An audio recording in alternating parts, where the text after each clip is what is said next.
गुजरात की साबरमती जेल में बंद लॉरेंस बिश्नोई को खास बैरक में रखा गया है। इस बैरक के अंडा सेल में उसे रखा गया है, जहां पर उसके साथ और कोई कैदी नहीं है। आमतौर पर आतंक से जुड़े और गंभीर अपराध में बंद खूंखार कैदियों को ही ऐसे सेल में रखा जाता है। नमस्कार, आप देख रहे हैं जनतंत्र टीवी और मैं हूं आपके साथ सद्दाम करीमी। साल 2008 से बम ब्लास्ट से जुड़ी आतंकियों के भी इसी तरह अंडा सेल में रखा गया था। यह जेल का सबसे सुरक्षित हिस्सा होता है, जहां पर बैरक और सेल के बाहर भी सुरक्षा कर्मी होते हैं। पूरी कहानी तफसील से।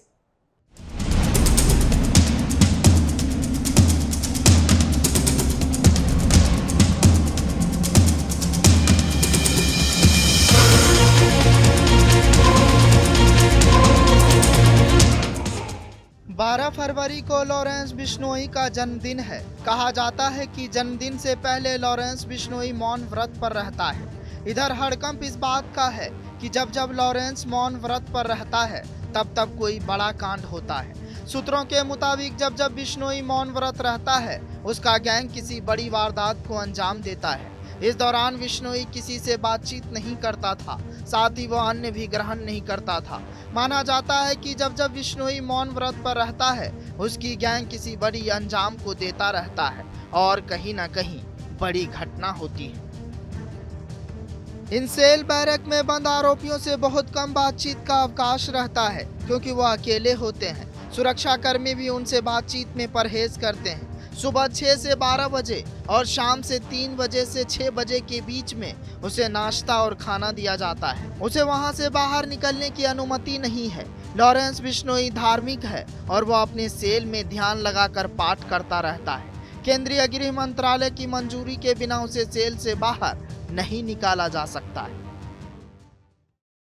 दाऊद इब्राहिम के पाकिस्तान भागने के बाद बड़ी मुश्किल से मुंबई पुलिस ने शहर को गैंगस्टर मुक्त करने में कामयाबी पाई थी, लेकिन जिस तरह पाकिस्तान पर लॉरेंस बिश्नोई गैंग के पंजे की पकड़ बढ़ती दिख रही है, उसके मंसूबों को लेकर सहज अनुमान लगाया जा सकता है। एक दशक के अंदर लॉरेंस बिश्नोई ने जिस तेजी से संगठित जुर्म की दुनिया में कदम बढ़ाए हैं, उससे यह आशंका बढ़ती ही जा रही है कि जेल में बंद रहकर भी जरायम का साम्राज्य चलाने का तजुर्बा लॉरेंस बिश्नोई को मिल चुका है।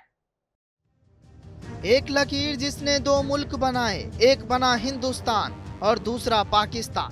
यानी वो पाकिस्तान जो मजहब के नाम पर आतंक का अड्डा बना, जहां जमहूरियत महज दिखावा है, असली हुकूमत तो बंदूक की गोली से चलती है।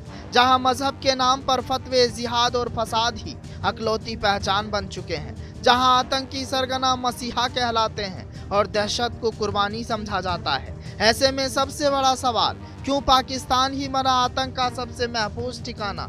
क्यों हर साजिश की जड़ वहीं से निकलती है? ये सवाल करते हुए आप दर्शकों पे छोड़ जाता हूँ। खास बैरक में रखा गया है बिश्नोई को। 12 फरवरी को लॉरेंस का जन्मदिन। मौन व्रत पर रहेगा लॉरेंस बिश्नोई। अभी साबरमती जेल में बंद है लॉरेंस। लॉरेंस के जन्मदिन पर जेल में खास प्लान। कभी दिल्ली पंजाब की जेलों तक सीमित माने जाने वाला लॉरेंस बिश्नोई गिरोह अब सोशल मीडिया के जरिए अमेरिका और कनाडा तक अपना खौफ फैला चुका है। लॉरेंस बिश्नोई अब सिर्फ एक नाम नहीं, वो चेहरा है खौफ का, वो चेहरा है मौत का और वो चेहरा है सलमान खान के काल का। अब बोली से नहीं, गोलियों से फैसले करता है। सोशल मीडिया पर मर्डर का ऐलान करता है और पूरी दुनिया में कहर बरपाने की धमकी देता है। भारत से लेकर कनाडा, अमेरिका तक एक के बाद एक खून और हर कत्ल के पीछे वही चेहरा, बिश्नोई गैंग। सवाल ये नहीं कि अगला नंबर किसका है, सवाल ये है कि लॉरेंस की हनक और ठसक पर काबू कब किया जाएगा। सवाल उठता है कि क्या लॉरेंस बिश्नोई दाऊद इब्राहिम की डी कंपनी की तरह ही बी कंपनी बनाने की राह पर चल निकला है।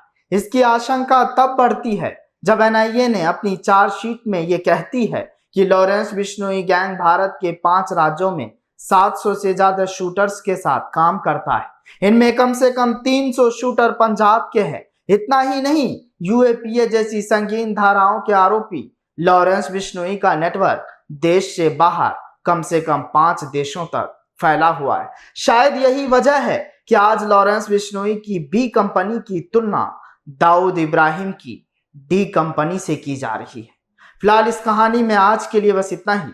जनतंत्र टीवी पर खबरों का सिलसिला जारी रहेगा।